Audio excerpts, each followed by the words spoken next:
with your host, Denmika Eugene.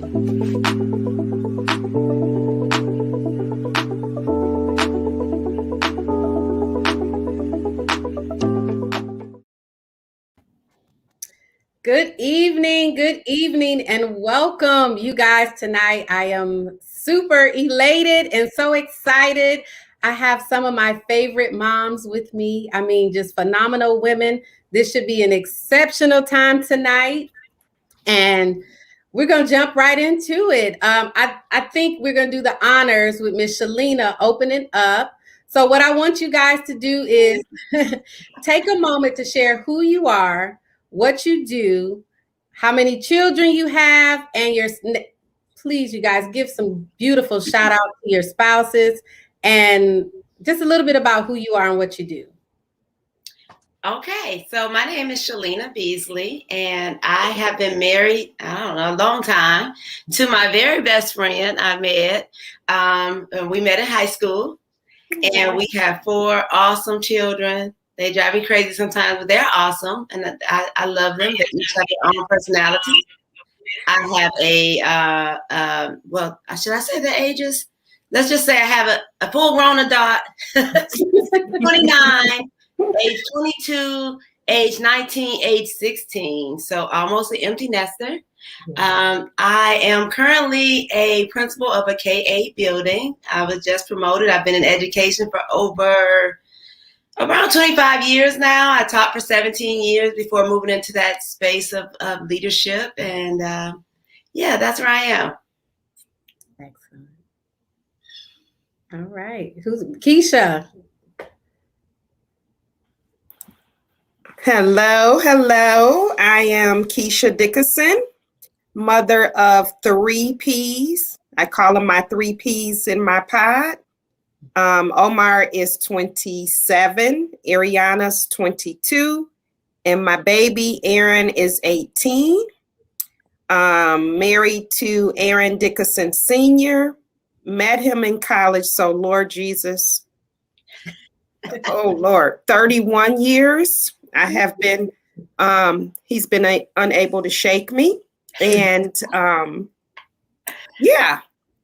is that all you said? So I am a commissioner, and I also work for the state of Michigan in the office of Senator Sean McCann. I am his district manager. So I cover Kalamazoo, but I'm in Lansing also. Oh, okay. Excellent. All right, Miss Catherine.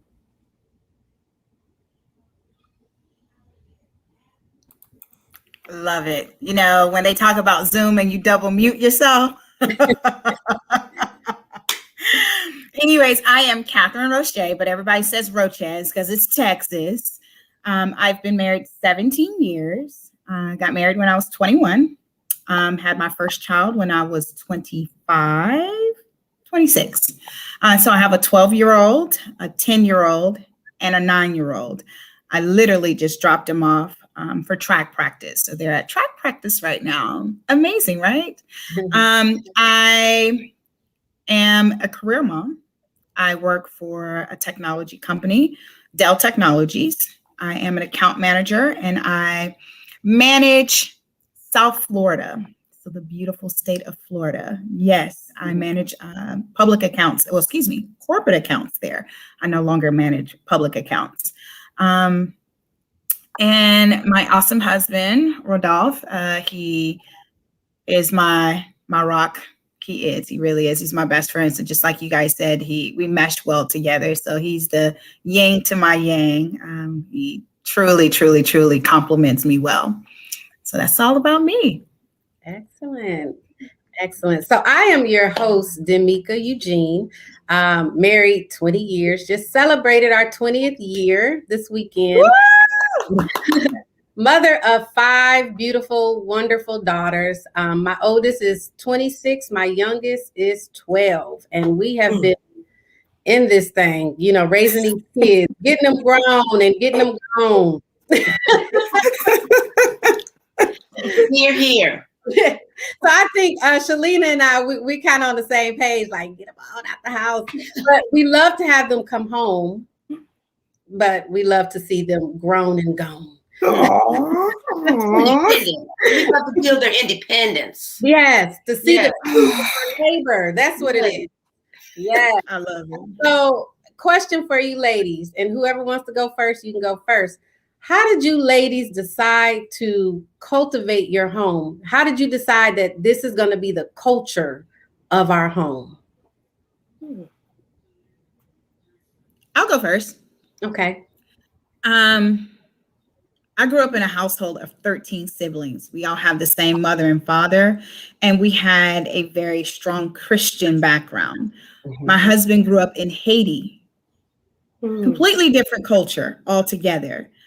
So before we started having kids, that was something that we talked about, how we wanted to raise our children, because we had to be equally yoked in that area in order for us to really learn how to raise children. I don't care what nobody's saying. You can have your nieces, your nephews, your cousins, all of that. It is completely different when you have your own children. Completely different. Yes. And so I had to really lean on other parents and their experiences that they had with their children. And I had to figure out what worked for my household. But I knew at the end of the day, my husband and I had to be on the same page. So we had to cultivate a relationship where our children knew that they could not ping pong each other, mom and dad, against one another in order to get what they wanted. So if I would ask, and I still, we still do it to this day because, again, from the age of 1, that's a different season. When they're toddlers, it's a different season. And the season that I'm in right now, I'm pre-teenagers, it's another season. So this season that we're in right now, when we cultivate relationships, it depends on the season. So when they're babies, they need me more than they need their father. When they were in elementary school, I kind of I'm not gonna say pawn them off to their dad, but we had to figure out what worked best for us as far as building that relationship. And now that we have an almost teenager, she needs to know, they learn from their parents how to be mothers. Girls do. They learn both parents, and all kids learn, how to build a relationship from their relationship that they see their parents in. Boys learn how to be men from their fathers. So we really had to figure out what was the best course of action for us. And sometimes stuff doesn't work. Hey, but you know what? We get to try again another day. So cultivating that relationship, it depends on the season that I'm in. And right now, the season that I'm in, mom and dad, we just have to be on the same page before we shoot out an answer to the kids, because kids pick up on that, especially at this age. Definitely. Yeah. I'd like to go next. Okay, go right ahead. You said how did we decide? And so for me, I don't think it was a decision. And there has been different cultures in my household. So when with our oldest daughter, I may was going to Purdue, I was going to Western, and we were obviously visiting too much. And a long story short. So when you are, and I'm not just going to say a young parent, but I think also poverty has an issue in how you raise your kids. So starting off young, not having money, the focus and the culture of raising my child was different than when we became middle-class parents. So we had this first child who I was very just extremely stringent about, and extremely your snack's going to be rice cake with peanut butter on it. And you got to follow directions and fall in line.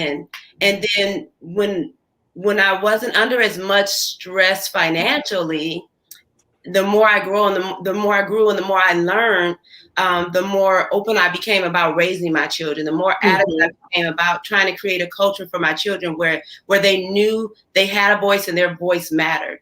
And but when you're Black and you're a parent, you're like, listen, shut your mouth, do what I say. But I think that as I grew, I was able to we were able to kind of adjust that culture of our home to be more inclusive of what our kids thought and what they felt and who they were as individuals. To an extent, I'm still a mama. You know, definitely. don't test my gangster. However, being much more open to, just trying to teach them how to advocate on behalf of themselves. Definitely. And I'm a firm believer in, they should have a voice, but within reason and with their understanding, they shouldn't run it, but they should have a voice. Yeah. All right. And I will go ahead. So I think my foundation started because I was a single Black mother, freshman in college with a child. I had my village. Demika, you was there in it too. Girl, in there. Even though this does sound good. Yes, my Enids, my Salethas, my village was there, and they were keeping my son while I was at class, and we were rotating back and forth. So that struggle built the foundation that I was like, you know what? If I can do this with Omar, then they don't have any excuse to be successful students, young adults, or what have you. So I think that question it just wasn't even a question. It was like, no, you'll be doing this. This is how it will be. And so I think Aaron was older than me in college, but he kind of adopted it, and we're not on the same page on pretty much anything except for raising the kids. And we have the same mindset when it comes to get your education, then decide what you want to do, but you won't be just sitting at our house chilling and kicking it. So I think we kind of set the standard. And then the village, all of the individuals that are in my kids' life, they have masters, PhDs. Ina has her own business.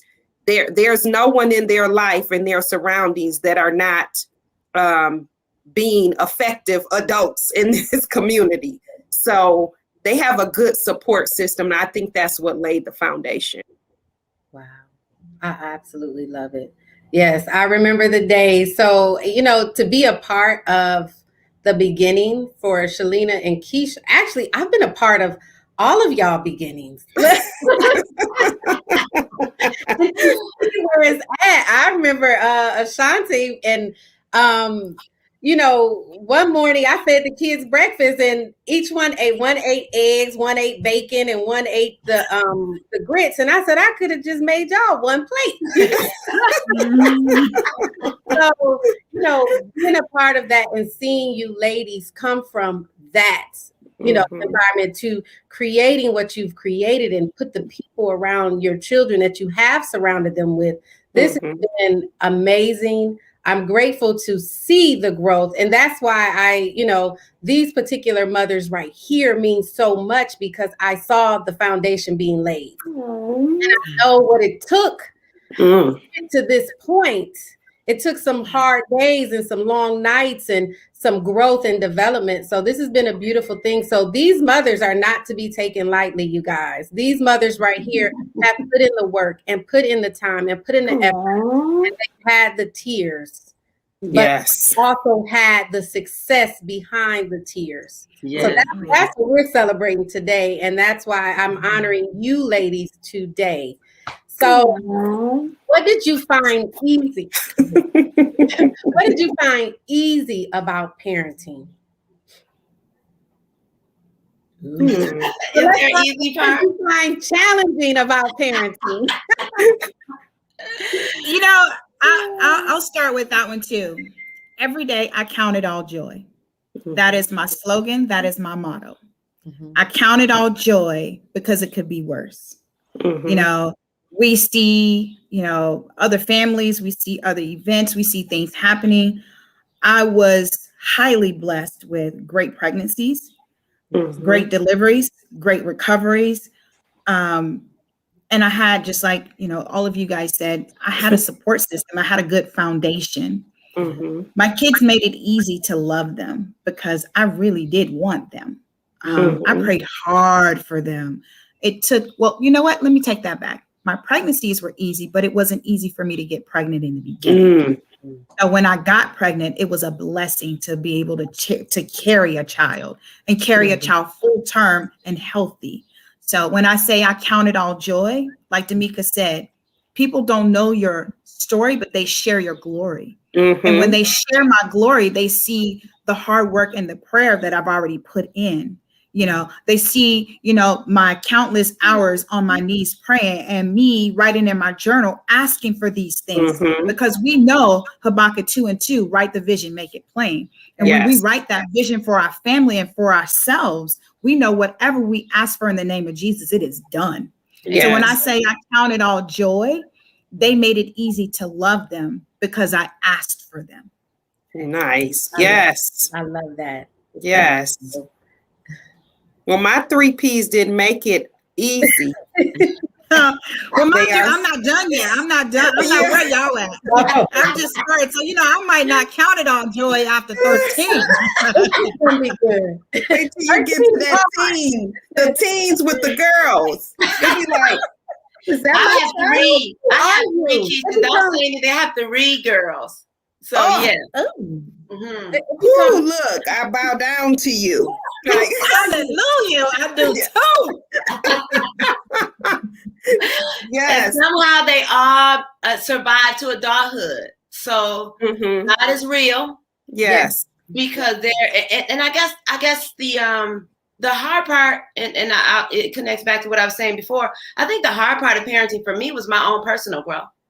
And so I think it's important for parents to recognize their own baggage, and their own childhood debts, their own challenges, because though they're going to impact your kids if you don't address them, if you're not aware. Yes. Amen. Right. And so my own personal growth and building my relationship with God. So that in itself, it changed how I handle things, how I approach things, because now I can't really cuss you out because I'm trying to build my relationship with God. Yeah. Right. It was just about me and you. Oh. Sorry. Whole nother story. That was not funny. Another story. I love the transparency because it's real. It's real. Yes. Yeah. And so Amen. Yes. everyone has challenges and issues, and I think the more I learned about myself and the more I grew and the more I developed a relationship with God, the parenting became easier. So yeah, and you're right. They're so knowing funny, who though. you are, because I had to step back and say, okay, I'm trying so hard not to be my mother with my kids. My mother is a recovering drug addict, and trying to step back and say, hold on, Keish, you've done everything you can do in this season of their life. Step back a little bit. Okay, you've done that. And stop trying to say, my mama didn't ever read me a book. I don't need to read them 5 books. Just read them 1 book, Keish. Oh, my mother didn't pack a lunch. I'm packing 4 snacks. They don't need, you have to reel it back in and say, look, you are not your mother. You are you, and do you. So just figuring that out, that was hard for me. First 10 years, I was like, and they like, why are you running yourself crazy? You're doing what you should be doing. But it's that fear of you thinking, oh, am I doing enough? And just knowing as a mom, I am enough. I have done enough. Do you think it was mom guilt? Do you think part of it was mom guilt? I don't know. I mean, I was like a little OCD mama with my kids. And maybe it was because I was a college mom. I don't know what that stemmed from, but always trying to make sure everything was proper and okay with them. And if they have to be in 3 summer programs. No, I want them in the math, science, and this. No, they have to do this. And I'm like, I was literally running myself crazy. But thank God for therapy. Yes. Hallelujah. Not wrong with that. Not wrong with that. You definitely wanted to expose them to more than what you were exposed to. Right. You know, and you wanted to make sure that all their needs were met. Everything was taken care of. You know, as moms, we're nurturers. And sometimes we can over nurture them to the point where Yes. we're mothering them. But also we have to think as well, you know, I was a teen mom. We were teenage mothers. We had them so young. We were growing up with them. Yes. We were growing Yes. up with Yeah. them. We were learning as we were growing, you know? Yeah. So wow, definitely. So here's a little bit of a heavier topic. So when did you ladies decide to share with your daughters and sons, because it's important that they learn too about ministrations and reproductive systems, and you know, how did you ladies open the door to that conversation? Catherine, your eyes got big. With books.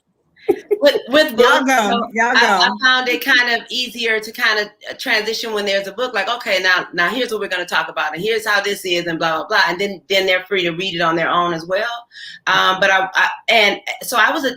was a teacher, and I remember having a student in the 4th grade. She was 9, and she came to me. She said, "Miss Beasley, I'm bleeding." And I'm like, "Oh, okay, let me get you a Band-Aid." I'm like, no. I'm like, what? Are you not? So I thought it was important to start having that conversation early, just in case one of my girls start their cycle early. I mean, I didn't know people started that early until that situation. Like, what? So yeah. So Let me get you a Band-Aid. That is that's where my funny. mind was. Like, Yeah. let me get you a Band-Aid out for you. But thankfully, her mom had already talked to her about it. She knew what to do, and she was calm about it. And you know, I was like, oh, you know, so I want my girls to be in that same, you know, situation. I don't want them to be shocked and be like, oh my gosh. So yeah, Definitely. but I don't remember the exact age. Okay. And it's just, you know, how did you open up, or, and like you said, with a book or a tool that you use? I know for me personally, I took them to the word of God, and I shared it with them that way. And then I told them, you know, it's choices and blessings that come with this, but then there's consequences to the flip side of marital sex and things like that. And I showed them a whole lot of pictures, and they were like terrified. You know? But I wanted them to understand that the beautiful part is when you wait and you prepare yourself, you know, there's blessings that come with that. And these are the blessings, and these are the beautiful parts, like the, you know, the intimacy with the spouse, and then the children. Those are the beautiful parts, you know.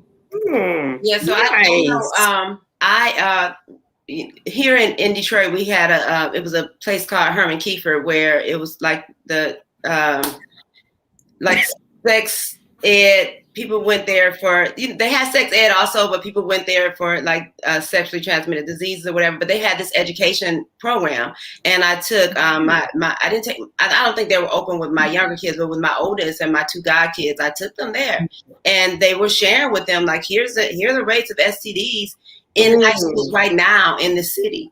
Here are the rates. And so you talk about the graphic pictures, and they showed them all of that. It made it easier on me, because I didn't have to have that conversation. Like, y'all remember? But that's good, because you were there if they had any questions. Right. Wow. Now, see, I did it different, ladies, with Ariana, because Ariana has always been the gifted, smart child. That's her daddy. She is her daddy twin. She was always 2 years ahead of all her peers. So she's kind of like it wasn't even a late bloomer, because she's 2 years under her peers. And so I got together with my village, and we had a whole coming into womanhood celebration. I love it. She say I do too much. So we had grandmas, aunties there. The girls that had started their cycle were on one side of the room. The ones that had not were the other side. And Ariana kind of bridged over into womanhood. Everything was read. It was like a big to-do. And Grandma just passed last month. Grandma talked about how back in the day they used to have dances, and a boy was gyrating on her, and she got pregnant. So it was going into real life situations. This is what can happen, the whole 9. So, but with my boys, Y'all know my mouth can get a little raunchy. I kept it straight, no chaser. Like, That's good. Omar, this is what it is. And Omar was just, I said some stuff to Omar and he was like in the seat of the car, like, oh my God. Like, what is she talking about? And little Aaron is like, Ma, I know. I'm like, no, now this what's going on now. So yeah, it was different, and it shouldn't be different with the boys and the girls, but it kind of is because the girls have to carry it. Yeah. So it's completely different. Yeah. I absolutely love that. And that, to me, that sounds like that should be a thing, you know, and that could become a big thing. That could become kind of like a whole movement, because parents, you know, a lot of times I find with mothers, they're like, well, how do I? And they're nervous about it and they don't know how to open that door or turn that corner. That's a beautiful thing. That's a beautiful thing. Definitely. I love the idea of the older people passing down the torch and sharing the information. And it's probably seemed like a lot to the child, but for us, we're giving them wisdom. And I bet that day she will never forget. Right. Yes. That's awesome. Well, for me, I'm in that season now, y'all.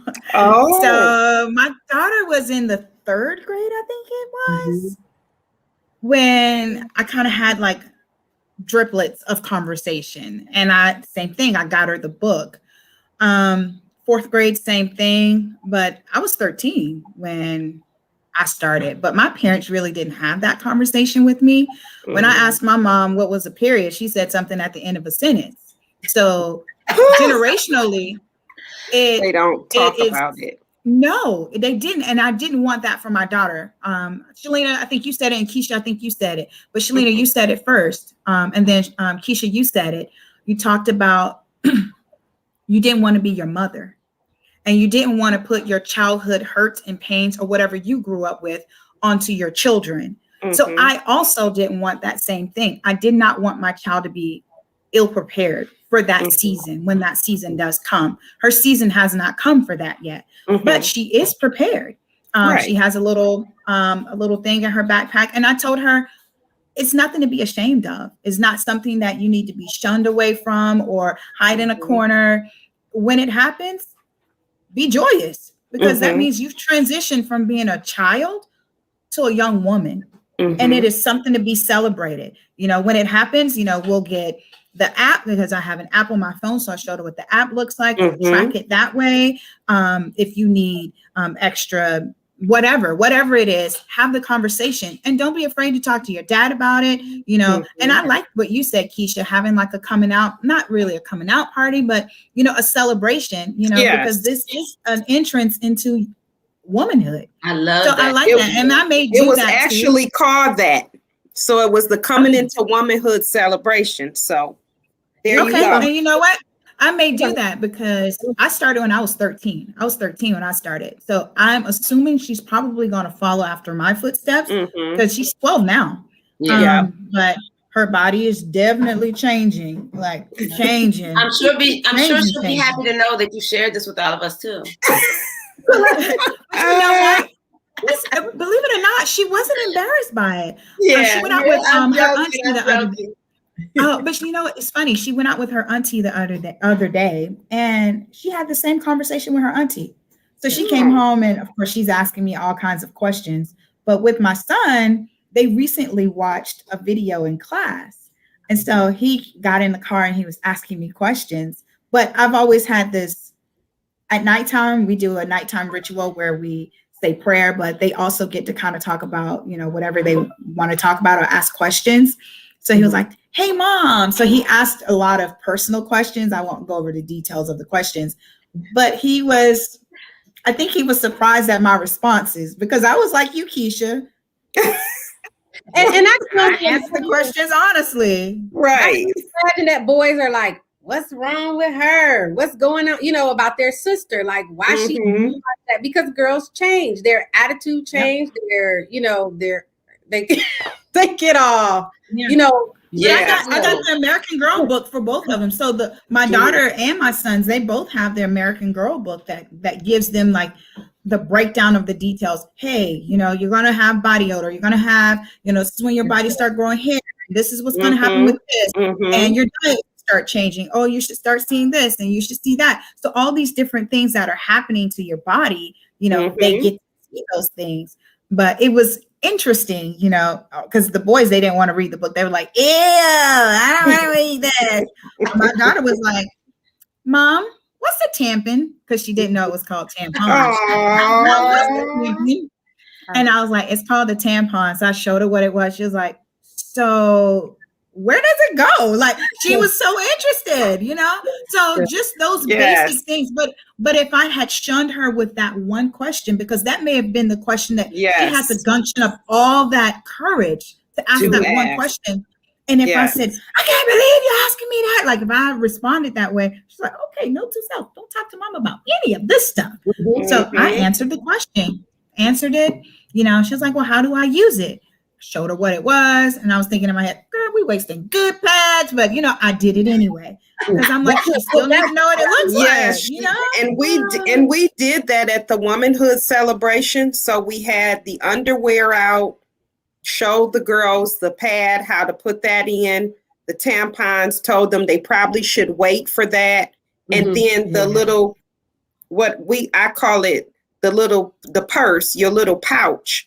Show them what should go in it, because I didn't think about, roll up some new underwear and put that in there because they're going to mess up the underwear. So pad the underwear. And then one of my girlfriends was like, don't forget the Motrin and the Tylenol for the cramps. So put the little sample in there. So when you have your celebration, I'm coming down. So all right, Keisha. I got you. I love it. I love it. It takes a whole village. It does. I think you just started your own business. Okay. Love. But you know what's funny? I have a friend who started a business. It's called Modern Girl. You can look her up. She did that exact same thing because she thought about exactly what we're talking about. She doesn't have boys, but she thought about herself and what she wanted when she was that age, when she started. She didn't have that little care kit where, you had, a pad, a tampon, something to wipe yourself, because toilet paper sometimes doesn't do the job. You're wondering why is it so moist in this area? Yeah, what do I do? So all of those things, you don't think about those things until you're part of that situation. But look, we've dealt with this for years. Oh, also include hand sanitizer on a single pack of wipes. I know, right? Yeah. Yes. But that's so true. But I'm not there yet. And I mean, I'm not saying I'm waiting for it, but when I go out of town, I'll be out of town next weekend. And I just told her, I was like, hey, if you start your cycle, you're going to be at your auntie's house, don't be afraid to talk to her. And of course I talked to my sister too. And she was like, I know, Mom, I know, they don't really want to talk about it. Right. And then she came back hours later and she's like, so Mom, remember that little thing you gave me? Well, I have to take this thing everywhere now. And I was like, yes, you do. Everywhere. And she was like, well, why? And I said, because you're prepared for what is going to happen. It's going to happen. Yes. We just don't know when it's going to happen. She was like, oh, okay. And I said, but don't be afraid to talk to an adult. Right. Even if it's a male adult and it's your teacher, just say, hey, can I go to the nurse's office? It's personal. Yeah. They can't deny you going to the office, or they will never deny you going to the bathroom, because if they do. Right. Mama bear coming. Yeah, but that's the thing. I think a lot of times we don't have that conversation, and we don't say those things. Like you guys were saying, advocate. You advocated for your children. You taught them to advocate for themselves. I'm teaching her that same thing. Okay. Yes. And then but we haven't talked about the sex part yet. The celebration is, we kind of topped it off because we did it for my friend Saletha. He's a guy, for his daughter also. And we ended it. He wasn't included in the ceremonial piece, but we ended it with him bringing Jabria a dozen roses and just saying he loves her, because so many girls are like, that's a scary time. And some of them think, is my dad still going to love me? Because now I'm starting my period. So that little piece was like key. Like, nope. Aaron did it with Ariana too. It was like, no, you need to bring dad in and know that this is okay. This is a good thing. So, yeah. I like that. Actually, I like that. Love it. That's very beautiful. And little girls need to see that dad is here to support me, not, I'm not embarrassed. And this is something that you really should be able to share with your father. So my mom sent us a message. She says, yes, as a little girl, my mom had the talk and explained to me about getting my period and transition to womanhood. The problem I actually thought I was a woman. My mom didn't go into specific details. My mindset was, if I'm a woman now, if I'm a woman, I could do what a young woman could do.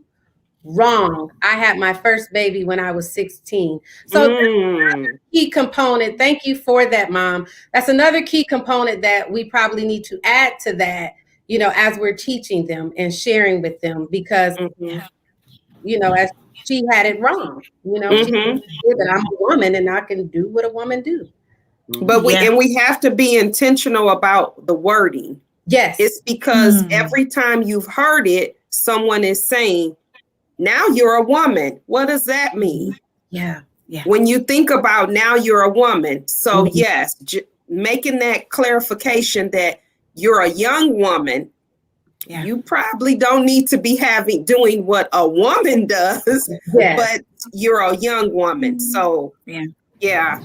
I agree. I agree with that. And I'm glad y'all brought that up, because she's 12 and I don't think she understands the ramifications and the beauty that God has already put in her. Like, how some kids, they just have that natural beauty and they just don't know it. Right. I don't really think she knows it. And, she'll tell me, Mom, such and such said I was really beautiful. Oh, this person said I was really pretty. I'm like, you are, Zachora, you really are. And I'm like, maybe I need to start telling her, or talking to her about that, having that conversation about what boys say or what boys do. But I did tell her, your body belongs to you and nobody else. I don't care who says it's beautiful. You don't show anybody your body parts. Like I've had that conversation and I still have that conversation with her. But maybe I need to go into further detail. And we think, maybe, and I think I had a conversation with you, Damika, and you can correct me if I'm wrong, but I asked her, I was like, when do you have that conversation with your children about sex? And she knows basic stuff, but not like full detail. I think about moving into a arena of having them to understand their value early. So, as young women, we need to know that we're valuable from the ages of 2, 3, 4, 5. And so when we come into a full understanding of, we're talking about transitioning to our cycles, valuable, because that can bring down, that naturally brings down confidence. Because I'm doing this and I'm, but just talking about value early. And like you said, Damika, instilling that. I mean, Ariana was so advanced, Lord. It was almost like Reagan would be taking her to her Delta sorority meetings. She was able to sit there, color, do her work, and they would be like, I remember old dad saying, we didn't even know she was in here. But that's just how well behaved she was. But we've always told her, you're so beautiful. You are so smart. Those were like daily words, because I grew up in a home with 23 of us in my grandmother's home.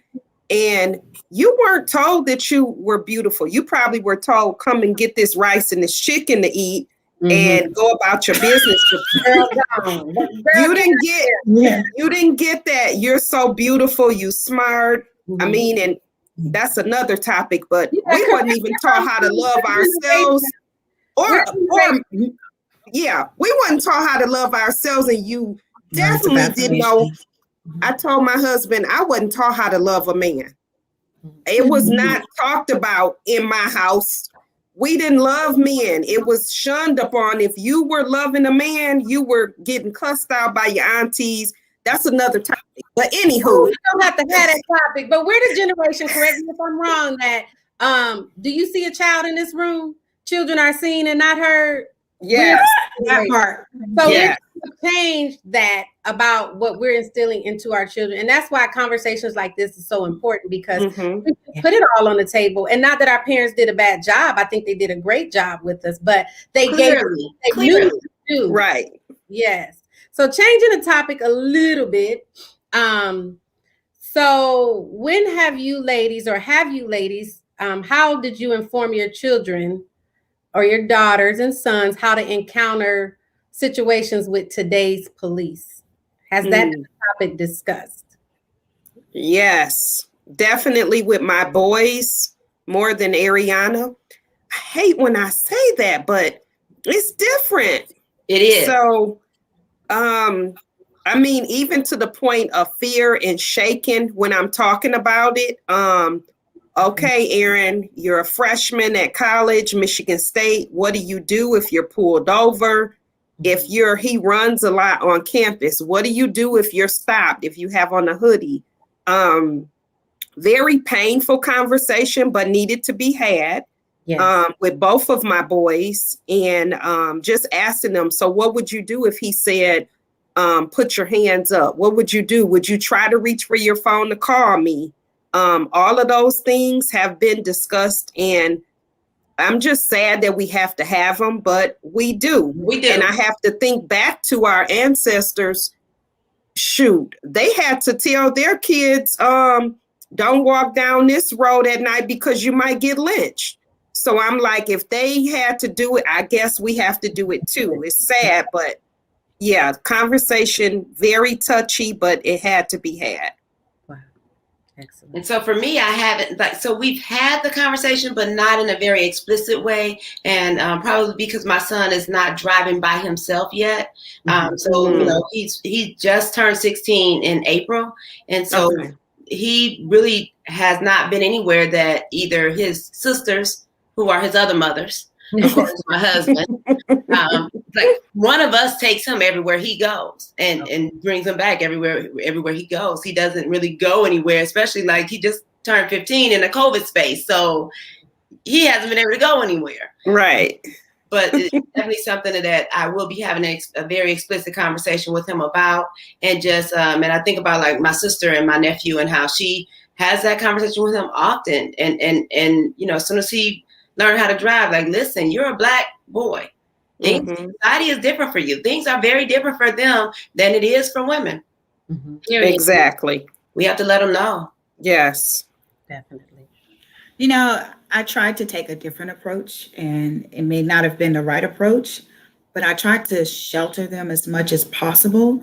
But I realized sheltering your children, that they are so trusting to everyone when you don't teach them certain things. They were in school and they were like, Mom, what does BLM mean? What does Black Lives Matter mean? And my daughter kind of got a little upset with me. And she's like, well, Mom, why didn't you talk to us about it? And I said, I could have been wrong. I could have been wrong in this situation, not talking to you guys about certain things, but some things I don't want you to ever worry about, that I feel like sometimes are adult conversations or adult situations. But then I realized it's babies they're killing. These are young kids they're killing. They are afraid of small children who you can grab and hold on to, and they're not a threat to you. So I did sit down and have a conversation with all of my kids, and I just told them that there are things that I said, I asked them a few things. I said, what is something that is taught and what is something that's a trait? And they pointed out what was a trait and they pointed out what was taught. And I said, hate is something that is taught. Denying you of your freedom is something that is taught. I said, but you have to remember a key thing. We have to trust God in every situation. We don't know the day nor the hour that God's going to call us home. But we also have to know discernment. And discernment comes in when we have to know the rules of life. Sometimes they're not the right rules of life, but they're the rules of life. It's how we get by every day. So I kind of had that tough conversation, and you could see their little wheels turning. I have a 9-year-old and a 10-year-old. Those are not conversations you should have with them. I have a 12-year-old. That is not a conversation that you should have with a 12-year-old. Why is that a conversation we're having with our young kids when they should be children, when they should be thinking about their future and what clothes they're going to wear the next day? You even have to have the conversations about their friends. You know, okay, this household, what do they believe in? How's the mother and the father? That is true. But my whole spin as a mom, and no thing is right or wrong, because it's different. It's different ways to discuss it and to raise them. But Damika's sister is saying exactly what I was about to say. I always had in my head, if I don't teach my 3 Ps, the streets will teach them. And if I don't want the streets to raise my kids, you better get to talking to your kids. You better have that. I agree. Yeah, when they came in the house, are you okay? You went over so-and-so's. Did anybody touch your private parts? That used to be a drill. Those are imperative questions to, you know, and still is a drill. Right. Yeah, you have to ask those questions, because if you don't, you can miss it and you won't even know what you're missing. Right. Yes. And not to but I also have those same go ahead. No, go ahead. Oh, I said I also have that same conversation about school. I don't ask, how was school? What did you learn? Who are your friends? Who did you talk to today? What were the conversations about? Talk to me about your teacher. You know, have you talked to any other teachers? You know, do you go into a classroom by yourself? I ask all kind of weird questions. And sometimes I'm like, Mom, why you ask me that? Well, I want to know. But that's how you find out information. That's how I found out my daughter was being bullied. You know, she didn't tell me for a long time. She would just say, Mom, some of the kids in my classroom don't like me. Then I really found out the conversations. And I had a conversation with her teacher from there. But what were you going to say, Shalina? So I was kind of backtracking to a previous conversation we were having, and it's the whole thing about race. And so I do wish that I talked to my children earlier about race. And not only that, but even in my space as an educator, I think because racism is so pervasive in our society that it's our normal. We just know it's there. And so you just kind of forget to, you know it's there, it exists, it is gonna be there, and you just kind of, we just accept it. And just, in my role as a parent as well as an educator, I'm now challenging the ways that I have not taught young people to not accept it.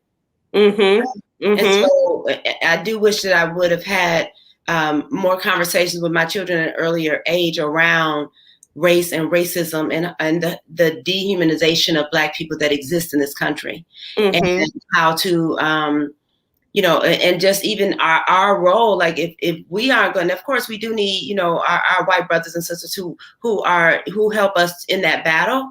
Yes. We also need ourselves to be aware of it. And we need to be the ones saying, hey, you know what, this curriculum that you're teaching my kids, where are the Black people in it? And I'm an educator, but because I was an educator raised in the same racist system, I mean, we're going to learn about whatever's in this book today. Yep. And, of course I did bring in Black history here and there, but not in a way that not in the same way where white history is permeated in everything.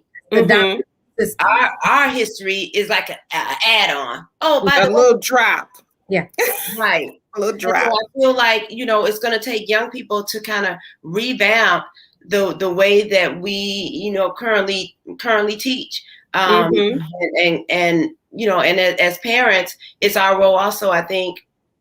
And I just didn't have the, I didn't know then what I know now, right? So I do wish that that's something that I would have kind of incorporated in our daily lives, and being more Black. And to touch on that, Shalina. Oh, I'm sorry, Damika. No, that's okay. I was just saying I got kicked out of class. I can recall the 10th grade because the book it was February, it was Black History Month, and it was like, we're not learning Black history. And I got kicked out of class because I was being a disruption. And I'm like, but this is what I want to learn. I want to know more about me. I don't identify with these people in the book. So yes. definitely. And like you said, Shalina, with the more we grow and mature, the more we know.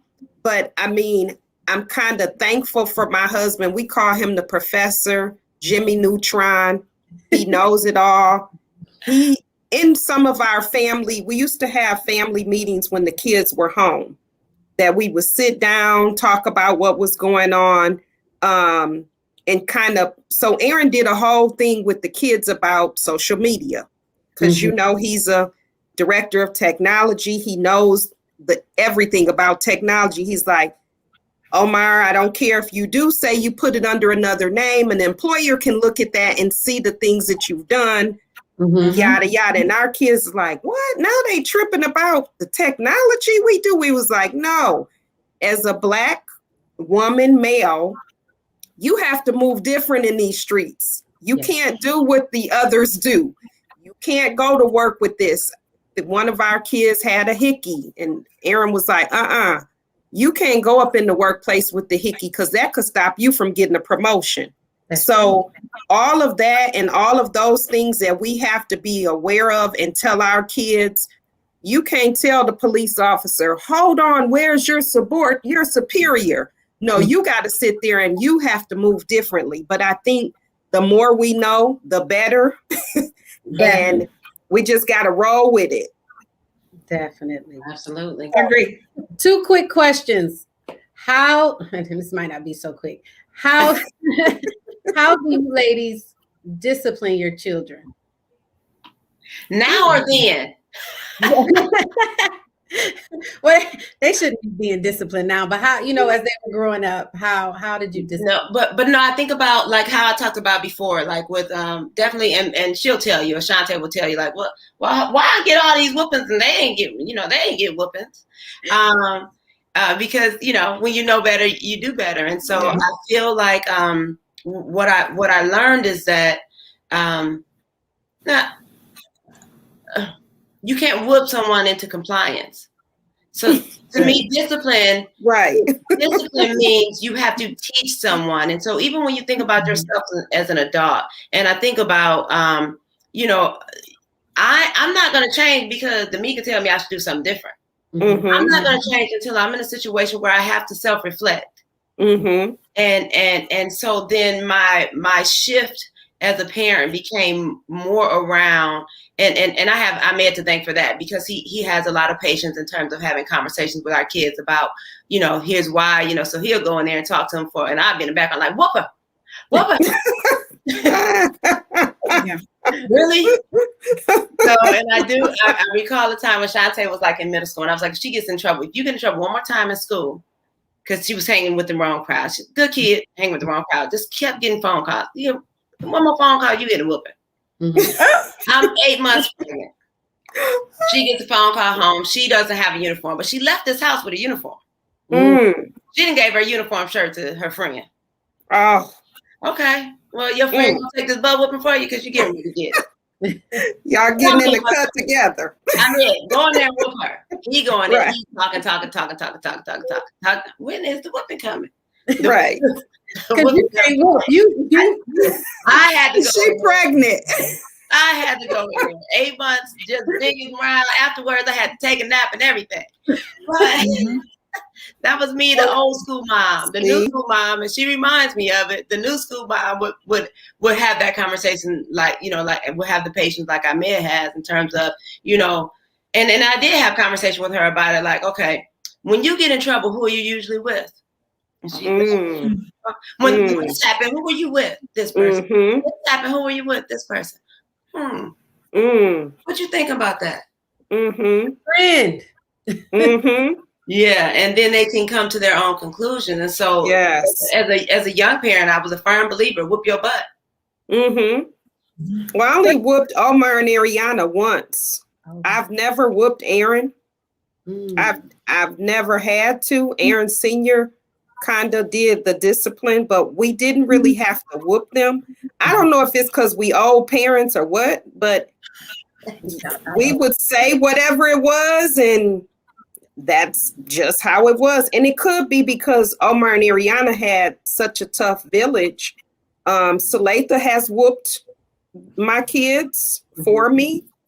I just could never bring myself to the whooping them part. It kind of hurt me. So I would call Salatha. I would call my best friend Peaches, like, Ariana walked over grandma down there crying without supervision. Peaches like, so you need me to whoop her? Yep. So my village kind of handled that little piece for me.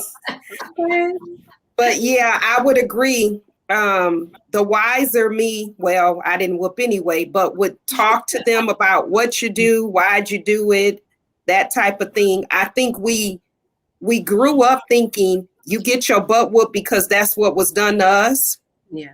And we don't think about it is another way to that, other than, but that's what we were taught. We don't think about, does it work? Is it effective? Because Ariana told Peaches, TT Peaches, can I have my whooping now? Because it was tearing her up. She said, I don't whoop kids anymore, though. She's on here. Peaches, it was tearing Ariana up that Peaches had her waiting for the whooping. So like you said, she was just like, give me my whooping so I can go on about my day. Mm-hmm. And Peaches was like, no, I will whoop you when I'm ready to whoop you. You go think about what you did. So, yeah, we know better now. Tia, honestly, Keisha, that you have a convicting conversation.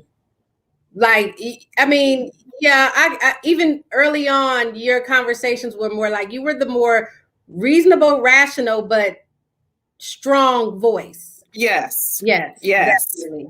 Yes. Yes. Yes. Well, you know, for me, the book of Proverbs does say, spare the rod, spoil the child. So growing up, 13 siblings, you're right. My dad believed in, got some beat down. you know, setting a strong foundation. Yes. You got to spank them. Mm-hmm. And, you know, growing up, I was like, okay, you know, my kids act up, I'm going to spank them too.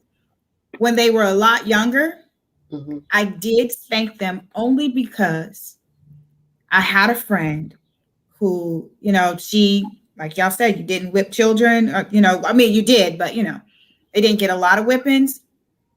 I wanted them to know, if I called your name, stop in your tracks. I need you to stop when I talk to you. And that was something that I instilled in them early on, as well as my husband. So when they were a lot younger, to build that foundation, because of your safety, I just didn't whip them for everything.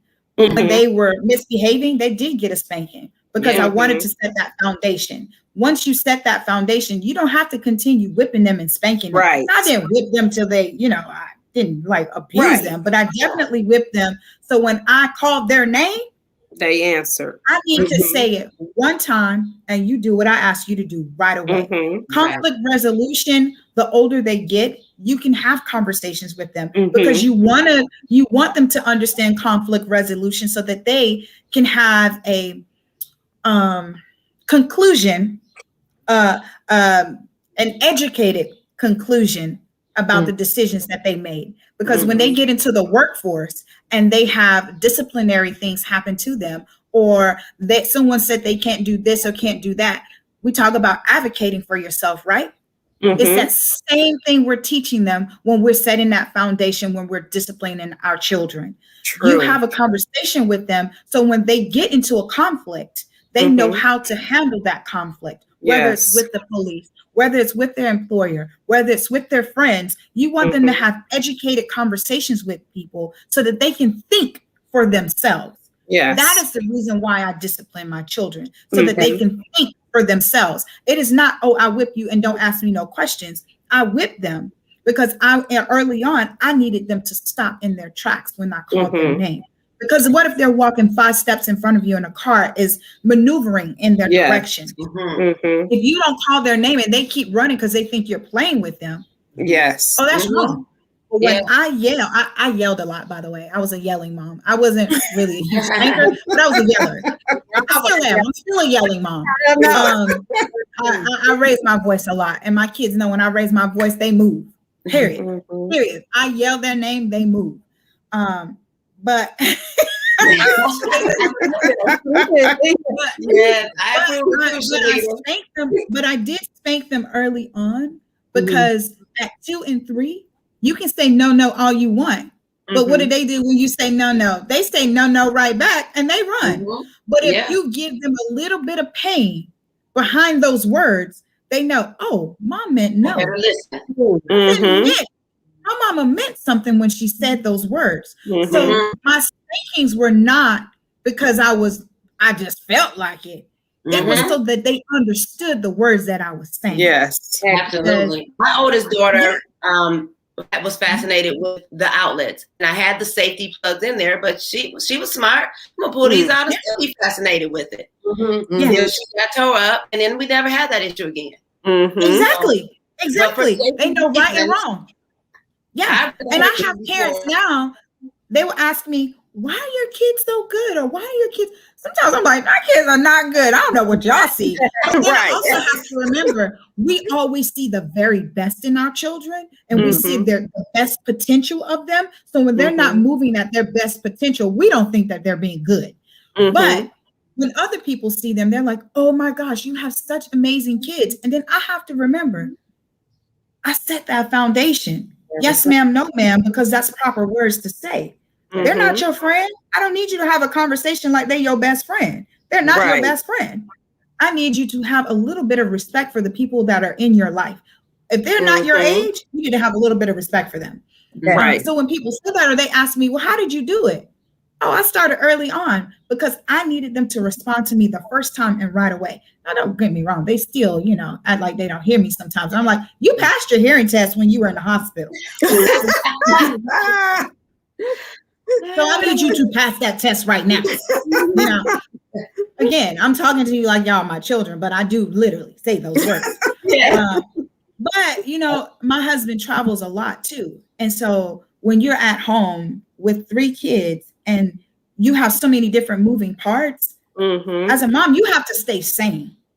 And if your kids are like all over the place, jumping all over the place, and there's no order in your household, that discipline steps in so fast when you need order. So, again, like I said, my husband travels a lot, and I was like, I can't be the insane person. I cannot be under the covers doing this. Like, oh my God, I can't do this. No, I need to put it together. And as a teacher, there's a lot of times where parents, and I taught 5th grade for a lot of years, and so for parents to come in and say, well, I can't do anything with him. He's 10. What you talking about? If you don't snatch him up and go sit down somewhere, or call Peaches. I think because I was a teacher, I was very adamant. There are certain things, right? I guess they didn't have a Peaches. No. But I'm like, seriously? Like, what? Now, so if he's running you at 10, what is he going to do at 16? You're going to be getting a whooping. Amen. That Peaches did say, Mika, she did say, she gave Ariana a little lecture and before the whooping. And that's good. Thank you for the disclaimer, Peaches. and thank you for the whooping because we need our village.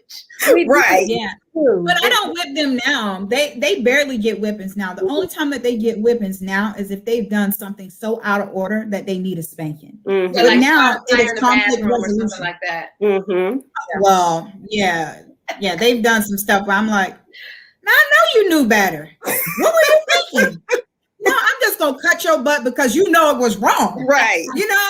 So I need it to sting. That phone getting taken away, you ain't getting no internet, no TV, no nothing. Matter of fact, all electronics are out the window. And don't even ask to talk to any of your friends. Don't even ask to go over any of your friends' houses. Matter of fact, you getting a whipping because now I just feel like it. Right. But that doesn't happen very often. They're pretty good. So what are some ways that you have rewarded them? I mean, we don't whoop them. We don't beat them. Words. I think a reward is just saying, I'm proud of you. You actually did the dishes. I didn't have to remind you. I'm very proud of you. You're really maturing. Words are a reward. I didn't really do the allowance thing because my memory is too bad, so I couldn't really, keep up with it. And then the other piece was like, this is your job. Mhm. Right? So why did Amen. That part. why would I pay you We didn't do the more money, allowance thing. you know? It was So like y'all getting provided for every day. Y'all get everything y'all need. mhm. We And most of the don't. things I you don't want even know what to charge you. How do I charge you? What, 50 cents for making up your bed? Like what? How am I supposed to? What? You brushed your Yeah. teeth. I'm supposed to give you 10 cents? Like what? And What? I get the money management on that part, but no allowance for mine either. Go ahead, Keisha. And then I think mine was like I had like a reverse reward system. Like it's not that I rewarded them, but like my kids know that you're gonna get what you asked for, and you're gonna get to go where you want to go as long as you're doing certain things. So that's their reward. And then that reward is that those privileges are lost when you're out of order. That's Right. Yeah. Yeah. Agreed. So same thing, but what I do to reward mine, and mine get this every day. Every day I tell them I love them. Every day they get a hug and a kiss from me. They get the words of affirmation from me. They know that you're smart, that you're loved, that you are the head and not the tail. You're the beginning and not the end. You're the first and not the last. God has equipped you with every tool necessary to succeed. Whatever endeavor you encounter, you will be successful. So they get the words of affirmation. So that's how they get rewarded. Now, pretty much everything they ask for, because this is the reason why we as parents work so hard, it's usually a yes. Yes. They usually do not hear a word no. They usually, and when they hear the word no, they act like they so hurt. I'm like, first of all, I'm the parent and you're the child. When you have your own job, your own money, your own address, matter of fact, with not my name on the account, and you have rent and you have responsibility, you can say yes and you can say no. But at this time, the word is no. And don't ask again. Because if you ask again, then you are going to get your behind whipped, because you know what? That is being defiant for real. But usually for rewards, they pretty much get everything they ask for. They do. And I think we as Black mothers have seen, and I think sometimes we work extra hard and we probably give them a little bit more than what they need. Definitely. Because we are still caught in the mindset of, I want my child to have everything that I didn't have. Yes. So we kind of struggle with that. And I have to try to get a little balance going with that, because I'm like, oh Lord, you got how many 60 pairs of shoes, Aaron? Like what's going on over here? Keisha, I literally just had that revelation over here. Like what's going on? Well, I got track and basketball. Nigga, you can only wear one at a time, but okay, whatever. So yeah. Keisha, I had that affirmation, speaking of that, just the other day. Again, my kids are growing. And my husband does it when he comes home. He buys the kids clothes. Granted, they got a closet full of clothes. They can only wear one outfit at a time, right? At a time. They can only one pair of shoes at a time. I literally had an epiphany. I had 10, not one, not two, but those big old trash bags full of clothes and shoes. They've outgrown. And half of the clothes, I'm like, we're still almost brand new. And I said, oh, no. Yeah, that's not your story. From here on out, I won't do that. Right. You know, but from when they were younger to now, because I'm looking at my daughter, oh, she need an outfit for this, or she needs shoes for this. And my son's the same thing. Well, they need a pair of shoes, for church, and they need a pair of casual shoes, and they need shoes for this. Well, you don't want them to wear the same tennis shoes every day, because then their feet gonna be stank. So you think about all these things that you didn't have. I'm like, growing up, I think I had like 2 pairs or 3 pairs of shoes, and I was just fine. Now, granted, I got tons and the older ones say that they didn't get what Aaron got, because Ariana was like, I got 1 pair of gym shoes. And we like, did you ask for more? I mean, and the younger ones catch on quick. They like, they tired. Whatever I asked for, Aaron pretty much know. He can ask me something. I'll be like, oh, yeah, Aaron, whatever, and keep doing what I'm doing. You're not conscious of it. With Omar, it was like, no, you're not getting no Jordans and this and that, because I was a college kid. Right. Now, I don't buy those. I don't buy those. Now, so I don't buy all the expensive because stuff. I think my experience as a poor college parent, and even now, like I am the most frugal person you will ever meet. like they just talk about me. They're just like, so I had to, now my kids have the iPhone, whatever the latest number is. I had the iPhone 7, but the memory wasn't on there, so I had to break down. Like I couldn't even open my Ring app, wouldn't open because it wasn't enough space. And my husband was just like, "Girl, get a new phone. Get a new phone. No, you can afford a new phone." Get a new phone. I'm just like, I don't know. I'm just kind of frugal in that way. Of course, they got everything they needed and most of the things they wanted, but I'm not a shopper. So right. I think it's good to still, I'm mad. This is not for me. Yeah, right. Keep some of that though, Shalina. Like I still am too, to a certain degree. Certain things is like, I will not spend money on that. That's just too much. It's ridiculous. Mm-hmm. Yeah. So I have a quote. My grandmother passed away last year. My grandmother was one of my favorite people, one of the loves of my life. So I have a quote that she posted, and I just want you ladies to tell me what you think of it. She posted it April 27th in 2020, when the pandemic had just kind of really hit. Mm-hmm. She said, "Ladies, we have time now to teach your kids how to cook, crochet, knit, how to keep your house clean, and have respect." That resonates with me so powerful, because I was in college when I had my first, and then I was a teacher. I was active in my sorority. I was, secretary of my block club, and I just constantly busy going, and you don't get that time back, and so it just really resonates. And a lot of that busyness too was taking them to Girl Scouts and being the Girl Scout leader, and then taking them to, you name it. One of my kids did fencing, tennis, so all this ripping and running, and also being a very dedicated teacher. So my work came home with me. I was checking papers, or I was doing my lesson plans, and I feel like there are times that I do wish that I had just spent more time just watching them. And I did spend time just with them and watching them, or just, in the same room with just my kids. But that is definitely something that I feel like, wow, this time has flown by and I've been busy. We've been busy. Yeah, but I get a chance pretty soon to be a grandma. And so that whole piece. Ooh, yeah, all of my time. That's it. Wow. I agree with you, Shalina, but I realize that children, their love language is quality time. If you take away all the materialistic stuff, and this is the gospel. My daughter will ask to do stuff. She really don't want to go and pick up stuff, materialistic stuff. She really just wants to hang out with me. And I realized that early on when they were like, "Mom, can I go hang out with blah, blah, blah, blah, blah?" They want to spend time with people.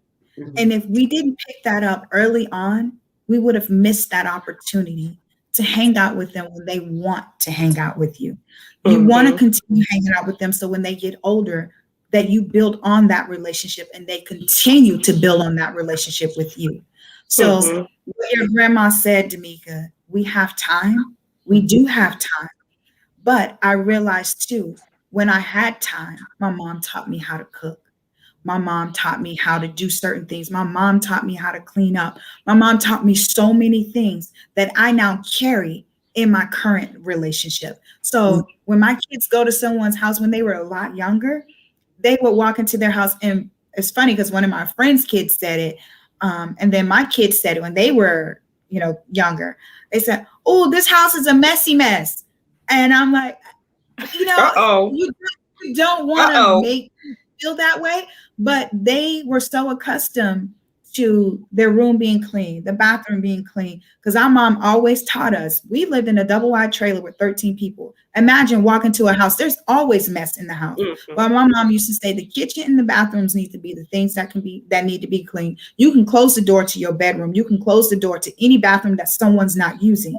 But anywhere that someone has their eyes laid on, they judge you immediately. Mm-hmm. And I don't care if you say, girl, I haven't, some of your friends won't judge you, but if they've never met you, they're going to judge you. Mm-hmm. I don't care if they're trying not to judge you, they're going to judge you. Mm-hmm. And so when you talked about those words of wisdom, Damika, it reigns true because we do have time, but we have to honor that time and teach in those moments where teaching moments are important. Because when we don't do those things, when they become young adults or when they become married women or when they have boyfriends or when they have girlfriends, they're like, well, mom, you didn't teach me how to iron. Or mom, you didn't teach me to open up a door for my girlfriend. Or mom, you didn't teach me how to shop.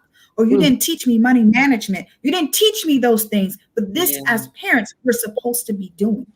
So in that, it spoke volumes on so many levels of what we're supposed to teach the next generation, because part of that generation we will never get to see. So if we don't lay those foundations now, what are we teaching our kids to carry to the next generation? They should not be learning something brand new. The wheel has not been reinvented. Right. Keep the wheel that already exists, but just add on to it so it's better.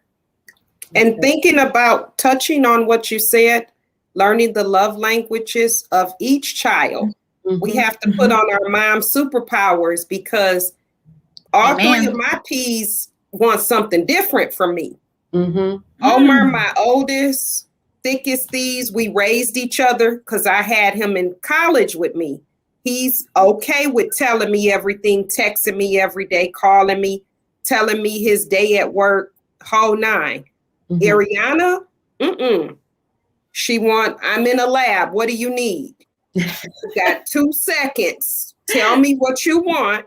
She doesn't want that. If you hug on her, Ari, I haven't seen you. Okay, mom, like that's enough. And then my baby is like a little mixture of both. He's like, yep, I can give you some FaceTime. If you call me and say, am I with them little girls? I might tell you, yeah, ma, I'll call you back. So you have to learn that juggling, that balance as a mom. Like, oh Lord, all three of them got their own little minds. They're all different. So yeah, you gotta, as mamas, we got some jobs. Wow. So what has been the most rewarding part of being a mother? I'm going to keep you just a little bit longer, just a little bit, not too much longer, because this has been good. And I think the people need this. What's been the most rewarding part? I think the most rewarding part of being a mother, because my kids are older, is just watching the people that they become. So when you see them in their own space, interacting with their peers, and they have integrity and they are praising God or leading one of their peers to God, or doing those things that you thought they weren't listening to you, but they really were. That's so rewarding. It's so rewarding because so my dad was killed by a drunk driver when I was 18, and my mom had a stroke when I was 12. And so I always think about, like, what if something happens to me? If something happens to me, I need my kids to be okay. Yes. I need to be able to, I don't want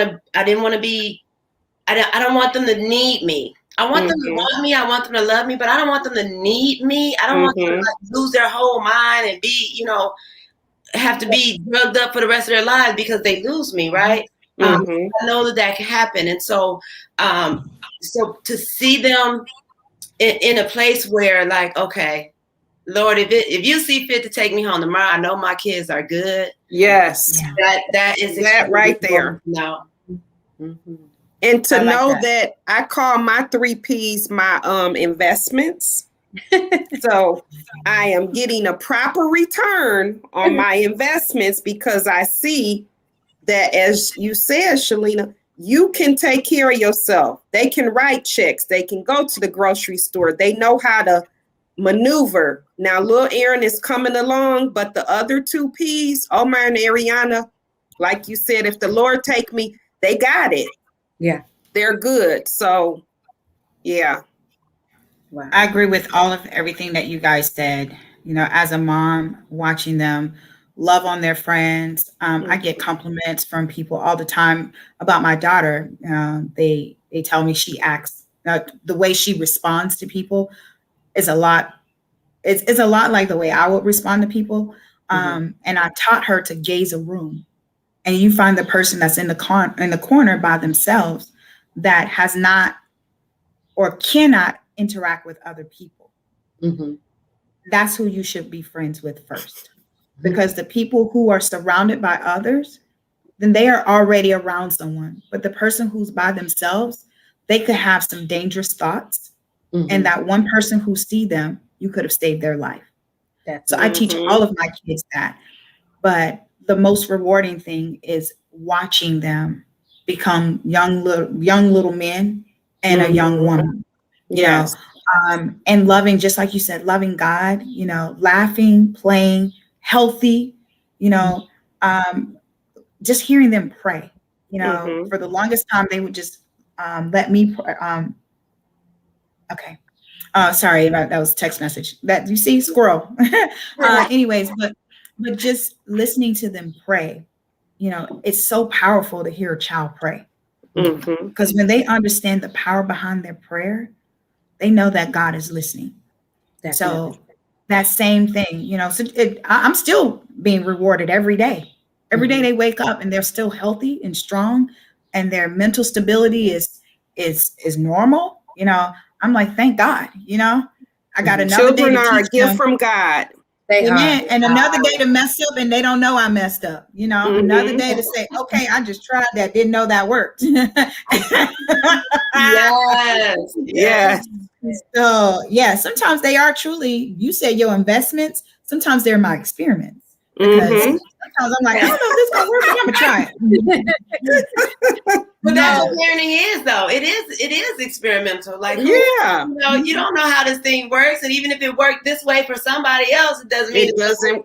Right. Like Keisha was saying, every child is different. Yeah.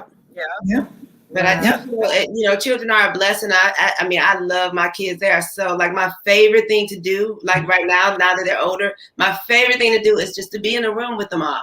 So if they're all in the room, and just the way they interact with each other, and I'm just sitting there, and it's just, you know, it's just wonderful. It's a blessing. And speaking of reward, I love to see the kids in the same room, but my kids do siblings trips. And I'm like, well, I had y'all. Can I go? Yes, we do that too. My siblings, we do that. Wow. But you want that bond. You want that bond. But speaking of bonds, I have to go get my 3 bonds. Okay. Well, real quick, Zakora said for you, Kat, she said, Mom is always kind and generous. She keeps us in order. Aww. I'm not quite done with you two yet. If you can stay for a few more minutes, okay, we can wrap. Catherine, thank you so much. Nice to meet you. I enjoyed this. We definitely need to do this more often, Damika. I think this was an amazing platform to talk to other moms. But I think it's important for us as women. We have to do this for the next generation, because oftentimes, and Keisha said it best, you know, just words of affirmation and showing them that they're truly loved. You know, they need to hear from us, and real information from us, you know, of how they're loved, how important they are, and that we support them no matter good or bad. You know, we support them. So Damika, you may want to look at something like that, you know, have like a little conference for little girls, you know, I'm just saying. But, you know, again, you know, it's in the making. All right, y'all. It was a pleasure meeting y'all, but I gotta go get those 3 get to your mama duties. Get to your mama duties. Girl, we are never off the clock. You know, we just have a small break. Right. Never off the clock. Yes. But y'all be good later. All right. Take care. All right. Toodles.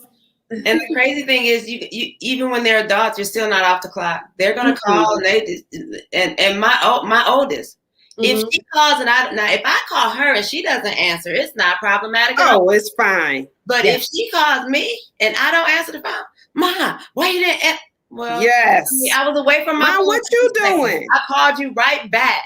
Mm-hmm. They Yeah. are something else. So, Shalene, Yes. the question is for you. How does it feel to be entering into becoming a grandmother? What is, can she call you grandma? Aw. Yeah, you know what? I'm not one of those that like I need to be like not called grandma. Like I do. I feel that I'm young at heart, but I embrace being. So my god kids call me grandma. I'm not my god kids. Yeah. Oh. Yes. So yeah. So they call me grandma. And they call Ahmed granddad. I don't know. Maybe Nana. Aw. I just Because my mom claims that she's like, I love y'all, but I love my grandma. oh my god. I'm like, They said it's a different love. Without the work. mhm. So just imagine that. So imagine you had the kids, but you didn't have to. You don't have to say that. You don't have to do the work. Yes. You can get them when you want to get them, and you can love on them, and they can be cute, and then you can send them back home. Yes. Like, I'm so excited. I don't even know what to do. So I cannot can't wait. wait. I cannot wait. Oh, And I wow. think my mom is probably even more excited now. I'm like, Mama, would you quit buying stuff for these kids? Yeah, no, I'm not a shopper, so I haven't bought one. Well, I bought some t-shirts when I was in Aruba, but outside of that, and then my mother's like, "Oh, look at these sandals, Mama. How do you know they're gonna be able to fit those sandals in the summertime when they feet get that size?" But When are they due? August 13th. Oh, wow. Oh. So, I have two babies. One is August 6th and one is the 16th. Oh. Now Omar is the 23rd. One of them. Yeah. Oh. I cannot wait. Wow. Well, That's send us, tag me in pictures. yes. So I can get my I will. grandmama I don't fixed. even tag people, but I know how to tag people. I'm gonna do it. Okay. So, ladies, describe to me the perfect Mother's Day. It's coming. So, hey, we laying a foundation. So when my kids were young, the perfect Mother's Day for me, and I'm just gonna be honest, was a day where I didn't have to do anything. Like, ooh, can I take a nap? Like, if I could take a nap, oh, we in business. Like, that's the best gift ever. I can take a nap. Yeah. But now, like I said, the best thing is just being in the presence of my kids and just just watching them interact. And my kids are really they are some awesome people, and they're very funny, and each of them have their own personalities, and I just love being around them. Oh. Love it. Mine would be me in my robe. They can order in. I hate going out to eat on Mother's Day. It is so irritating. Sometimes it's after church. You have a headache, you hungry, and the wait is, oh Lord. So ordering in, me in my robe, nice movie with all three of my piece. But this year, I would love if they would get me some more running shoes, because after my surgery, I gained all this weight. And I'm trying to get it off of me. And so I'm training for a triathlon in 2 weeks. So I really need some new shoes. And those 3 Ps got some money.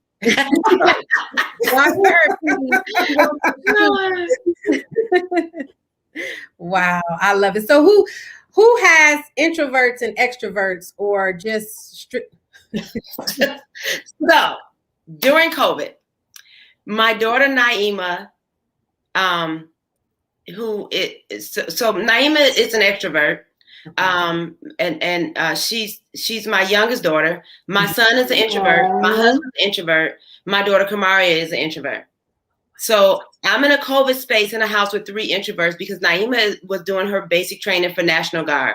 Okay. And so this house every day was like complete silence. Ahmed's in his space, Elijah's in his space, Kamari's in her space. And I'm in here going crazy because I am not an introvert. Naima comes home and the whole just environment of house changed because now I have an extrovert and everybody's, we doing some things now. So that whole but learning, and I guess I kind of learned the how to navigate with an introvert, like being accepting, like what is wrong with this kid, because you feel like so like get up, do something. She's sort of like a extroverted introvert. So she, so she can be extroverted. But then when I had Kamari, who's an introvert, I'm like, what is wrong with her? Like, he's like, something wrong with me, something wrong with you. Right. Yeah. That didn't come from me. Right. Wow. I think little Aaron, it can be an introvert, but he's an extrovert. But Ariana and Omar, I don't know. I think the older they're an introvert to an extent, because once I come in and I'm loud and I'm like, what needs to be cleaned up in here? What we doing? What's going on? I'm just like, and Aaron will be like, calm down. So Aaron is like, you too loud, you too noisy. And I'm like, well, if I'm not loud and noisy, they're going to think something wrong with me. So like, Ma, you ain't said nothing crazy today. What's going on with you? Yes. Because I'm the same way in my household. My husband can sometimes be intro, extro. My kids are mainly introverts. I am loud. I am wild. I am annoying. I get on their nerves. So I understand y'all pain, because and it's driving me crazy, because I'm like, how did I have these little introverted kids? Right. You're like, where y'all get that from? Yes. Wow. Yeah. So Tia had a question, didn't Mika? She says, seeing as though you ladies have multiple children, do you think each child should have their own one-on-one time with you? Yes, definitely. Absolutely. And I do regret just having like such a busy life that I didn't spend as much one-on-one time with people, with my kids, but when they need time with you too. Like, your kids, you're like, okay, let me carve out, okay, just the two of us are going to do this. Or, just the two of us are going to go here. And I think that it means a lot to them when it's just the two of you. I've learned to date them. I have to date them. And I plan it with them, and, let them give me what they want to do as well. Yes. Yeah. And I kind of got a cheat card, because mines are 5 years apart. So I kind of had all my time until they get to the point they don't want you to deal with them with Omar. Then I had it a little bit with Ari, even though she never really want nobody to do nothing with her. And then Aaron, I'm just holding on for dear life. Like, yes. Come back, holding on. I love it. So I'm not going to hold you ladies too much longer. I wanted to share with Shalina, because I reached out to the kids, and then I didn't get a response back in time, Keisha, but I know they love you dearly. And I told you, Ariana never checks Facebook. Ashanti wrote to you, Shalina, Mommy, I truly cannot thank you enough for all the love you've poured into me and my siblings. I'll never know the sacrifices you've made to make sure that we were always good, but I appreciate every single as I prepare to become a mother myself. My prayer is that your ways have rubbed off on me, and that I am able to give my children a home full of love like you and Daddy did for us. Now, why would you do that, D'Amica? Love you. That's so sweet.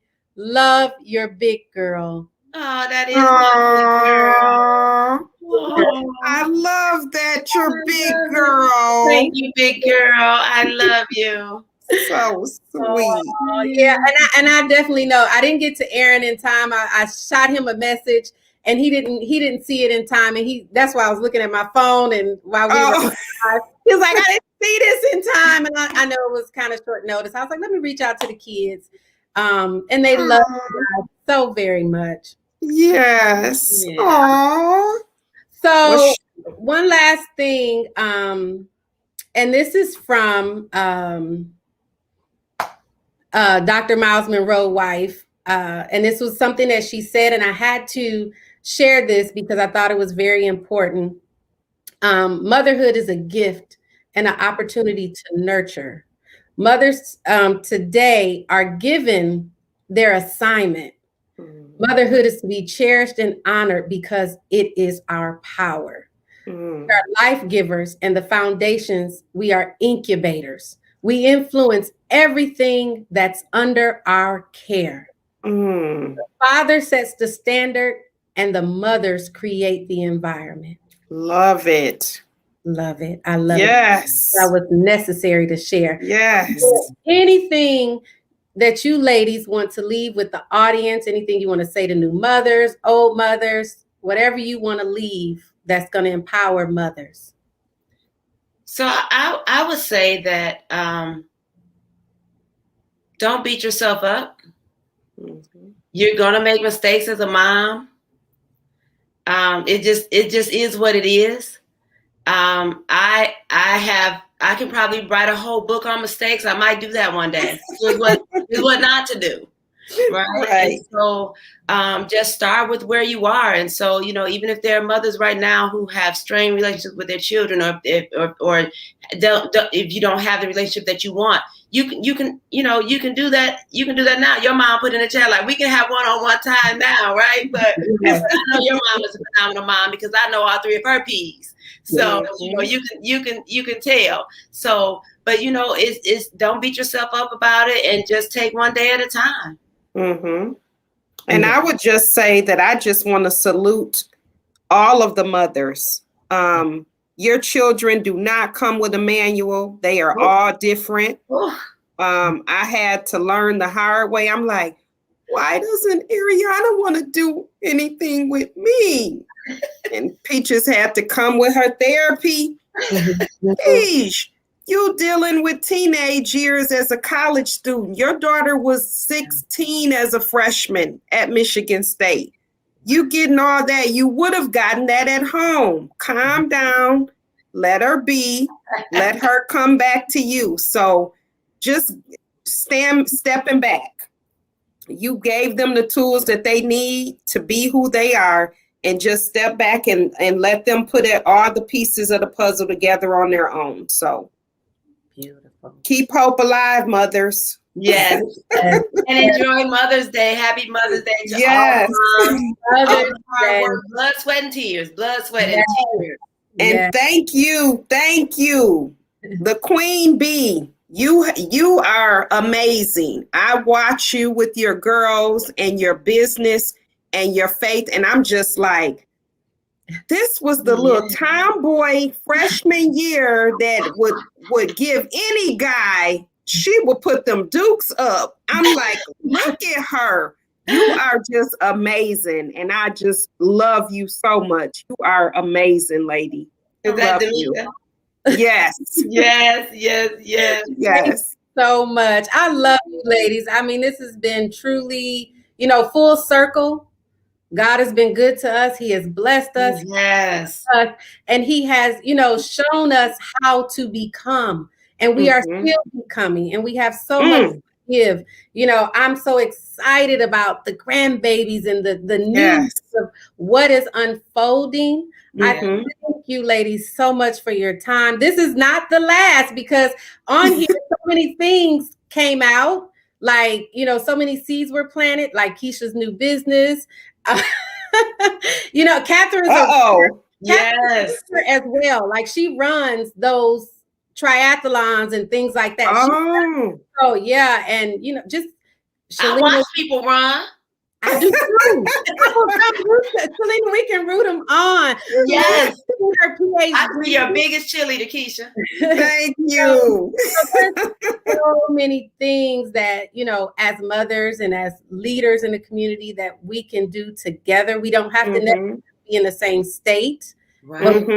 Occupy time and space, and we can branch off and brand and grow. And yes, I definitely support you, ladies, and I love y'all. I love Thank you you so too. much for having me, D'Amica. I'm truly honored. I love you, love you, love Yes. you. Love you too, Keisha. It was Love you. wonderful to connect down here. Look, I'm like, all my WMU babies, I'm like, Yes. it's amazing how we all learn something from one another. I'm like, love my WMU peeps. Yes, I tell my yes. kids, like, we Yes. helped raise each other. That's right. We was figuring that thing out together on that campus. And look, when I left college, Shalina said, come on back, bring the baby with you. You got a place to stay. Yes. And so without that, it would have never really pushed me forward to Right. go on. So, you know, Yes. this has been amazing. And seeing you do it, I knew at that point I can do this too. So Yes. thank And you. that was me looking at Lisa. We took our kids Halloween. We college students dressing our boys up to do trick or treat. And I'm like, you know what? She was like, you can do this. You got this, Keisha. Yes. You can make it happen. I'm like, just hearing those words and Yes. seeing her face, I kept thinking of that. Yes. Throughout that degree, like, I gotta make this, I gotta do what it do. So Yes. And Lisa, she's a principal, and you know, she's yes, grown, and she's done a great. She's you know, that is amazing. my ride or die right there. My number one cheerleader. I mean, if you need some motivation, Lisa is the person for you, because yes, she's gonna be like, listen, you can do it. All you gotta Yep. do is blah blah blah. Okay, maybe I Yep. can do it. Yes. definitely. So We need a segment on single. Look, Black mamas growing up, going through college. Tell Lisa she need a book. Yeah, I've been telling her that for years, Keisha. Years. She does need a book. She does. She really. Yes. Yes, ma'am. Wow. But Love thank you, y'all. I love y'all too. This is not it. This is the beginning of something new. So thank you so much for your Okay. time. I don't take it lightly. Tell your family Yes. you, and to pamper these ladies on Mother's Yes. Day. All right. God Sending y'all Guys, love. have a good Bye-bye. night. Love y'all. Love.